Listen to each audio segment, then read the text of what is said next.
Okay, we got our ears attached. We put our fun fur for the rest of the wig on so it offsets it. Then we wanted to check to make sure everything's working okay.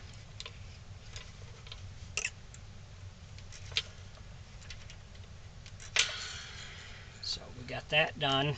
So now what we want to do is work on the body. And that's what we have here is a body for him.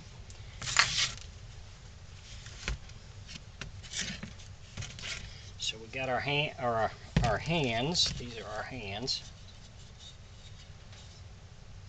Our feet. These will be the feet that we'll put on him.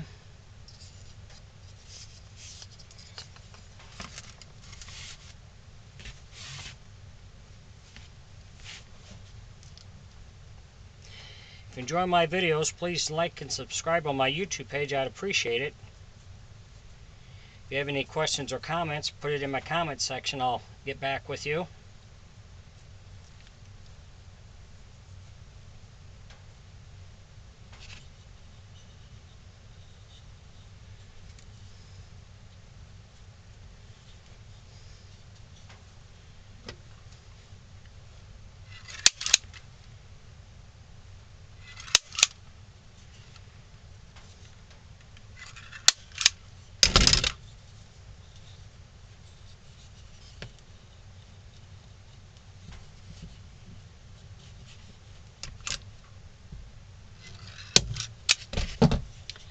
So just like that. So we're going to get the other 3 pieces attached and then we'll be ready to dress them. Thanks for watching.